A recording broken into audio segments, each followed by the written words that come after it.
Hello and welcome to Mrs. PM Reads. How you doing today? I hope you're doing well. It's still really warm here, but we are having a great day. And today we are going to continue in our book, A Man Called Ove by Fredrik Backman. We will be in chapter 12, and we'll get it all done in one video as long as I don't chat too much in the beginning.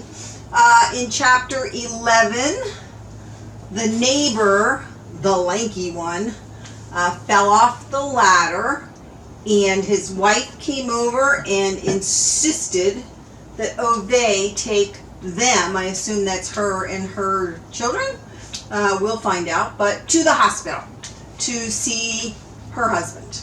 All right. Chapter 12. A man who was Ove, and one day he had enough. People always said Ove and Ove's wife were like night and day.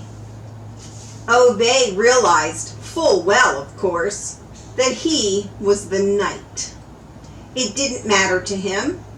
On the other hand, it always amused his wife when someone said it, because she could then point out, while giggling, that people only thought Ove was night because he was too mean to turn on the sun. He never understood why she chose him.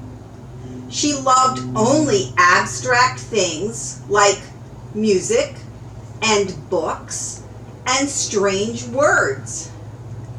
Ove was a man entirely filled with tangible things. He liked screwdrivers and oil filters. He went through his life with his hands firmly shoved in his pockets.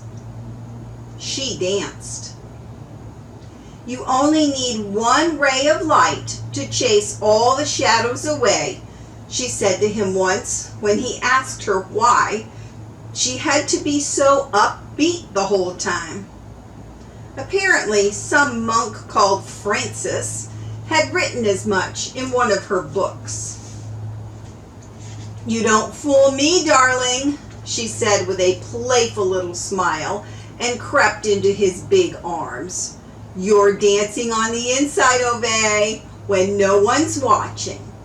And I'll always love you for that, whether you like it or not. Ove never quite fathomed what she meant by that. He'd never been one for dancing. It seemed far too haphazard and giddy. He liked straight lines and clear decisions. That was why he had always liked mathematics. There were right or wrong answers there, not like the other hippie subjects they tried to trick you into doing at school, where you could argue your case. As if that was a way of concluding a decision, checking who knew more long words. Ove wanted what was right to be right, and what was wrong to be wrong. He knew very well that some people thought he was nothing but a grumpy old sod without any faith in people. But to put it bluntly, that was because people had never given him a reason to see it any other way. Because a time comes in every man's life when he decides what sort of a man he's going to be. The kind who lets other people walk all over him, or not. Ove slept in the sob the nights after the fire. The first morning, he tried to clear up among the ashes and destruction. The second morning, he had to accept that this would never sort itself out. The house was lost, and all the work he had put into it. On the third morning, two men, wearing the same kind of white shirt as that chief fireman, turned up. They stood by his gate, apparently quite unmoved by the ruin in front of them. They didn't present themselves by name, only mentioned the name of the authority they came from, as if they were robots sent out by the mothership. "We've been sending you letters," said one of the white shirts, holding out a pile of documents for Ove. "Many letters," said the other white shirt, and made a note in a pad. "You never answered," said the first, as if he were reprimanding a dog.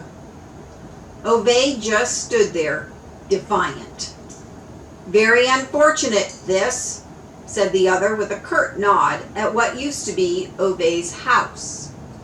Ove nodded. "The fire brigade says it was caused by a harmless electrical fault," continued the first white shirt robotically, pointing at a paper in his hand. Ove felt a spontaneous objection to his use of the word harmless. "We've sent you letters," the second man repeated, waving his pad. "The municipal boundaries are being redrawn. The land where your house stands will be developed for a number of new constructions." "The land where your house stood," corrected his partner. "The council is willing to purchase your land at market price," said the first man. "Well, a market price now that there's no longer a house on the land," clarified the other. Ove took the papers, started reading. "You don't have much of a choice," said the first. "This is not so much your choice as the council's," said the other. The first man tapped his pen impatiently against the papers, pointing at a line at the bottom where it said signature. Ove stood at his gate and read their document in silence.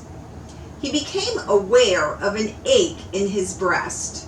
It took a long, long time before he understood what it was. Hate.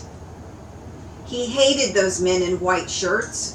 He couldn't remember having hated anyone before, but now it was like a ball of fire inside. Ove's parents had bought this house. Ove had grown up here, learned to walk. His father had taught him everything there was to know about a Saab engine here. And after all that, someone at the municipal authority decided something else should be built here.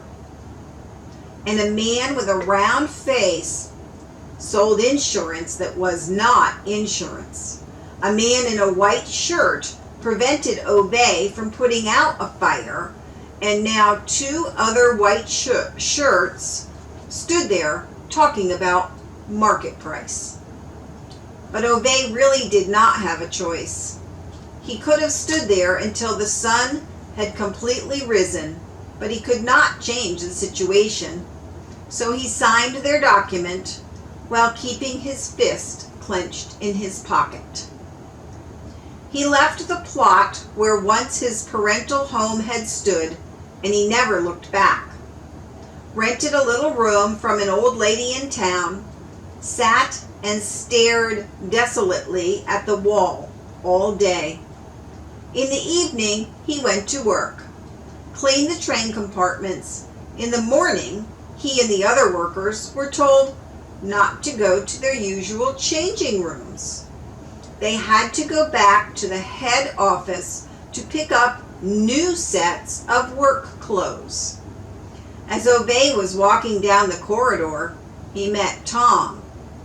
It was the first time they had seen each other since Ove got blamed for the theft from the carriage.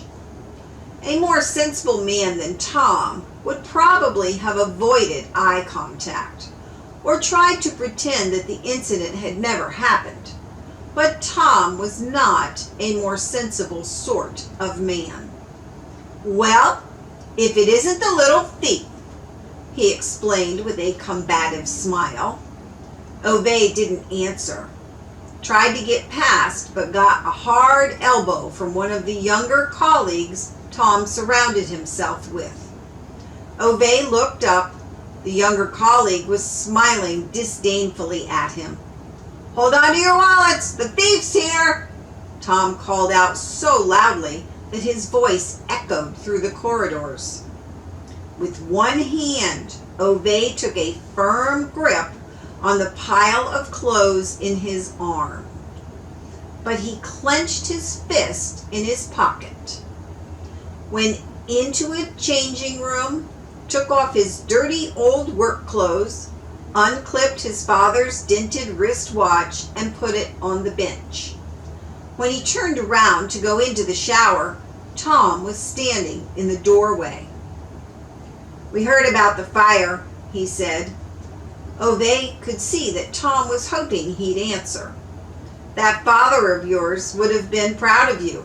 Not even he was useless enough to burn down his own bloody house," Tom called out to him as he was stepping into the shower. Ove heard his younger colleagues all laughing together. He closed his eyes, leaned his forehead against the wall, and let the hot water flow over him.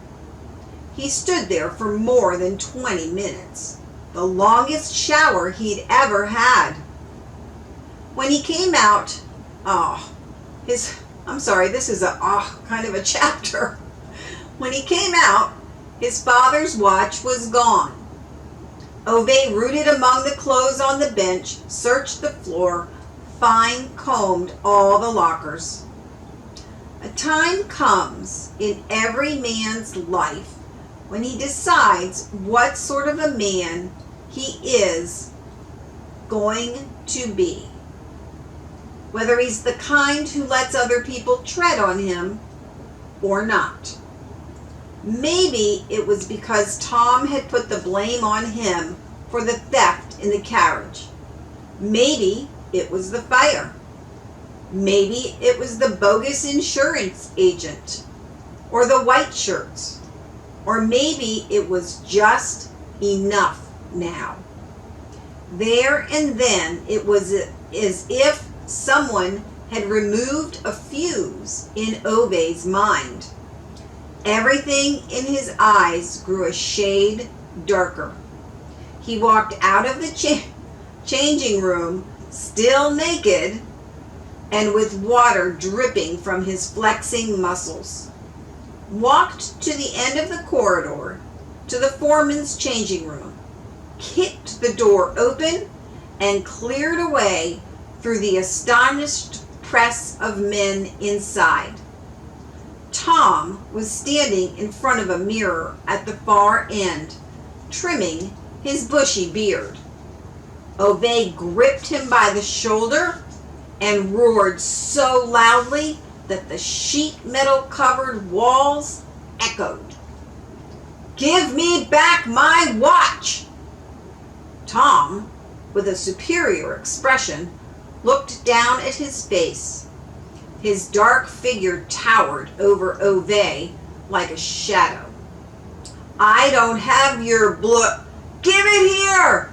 Ove bellowed before Tom had reached the end of the sentence, so fiercely that the other men in the room saw fit to move a little closer to their lockers. A second later, Tom's jacket had been ripped away from him with such power that he didn't even think of protesting. He just stood there like a punished child as Ove hauled his wristwatch from inside the pocket. And then Ove hit him. Just once. It was enough. Tom collapsed like a sack of wet flour. By the time the heavy body hit the floor, Ove had already turned and walked away. A time like that comes for every man, when he chooses what sort of man he wants to be. And if you don't know the story, you don't know the man. Tom was taken to the hospital. Again and again he was asked what had happened, but Tom's eyes just flickered and he mumbled something about having slipped. And strangely enough, None of the other men who'd been in the changing rooms at the time had any recollection of what happened. That was the last time Ove saw Tom, and he decided the last time he'd let anyone trick him. He kept his job as a night cleaner, but he gave up his job at the construction site. He no longer had a house to build, and anyway, he'd learned so much about construction by this point that the men in their hard hats no longer had anything to teach him. They gave him a toolbox as a farewell present, this time with new tools. To the puppy, to help you build something that lasts, they'd written on a piece of paper. Ove had no immediate use for it, so he carried it about aimlessly for a few days. Finally, the old lady renting him a room took pity on him and started looking for things around the house for him to mend. It was more peaceful that way for both of them. Later that year, he enlisted for military service. He scored the highest possible mark for every physical test. The recruitment officer liked this taciturn young man who seemed as strong as a bear, and he pressed him to consider a career as a professional soldier. Ove thought it sounded good. Military personnel wore uniforms and followed orders. All knew what they were doing. All had a function.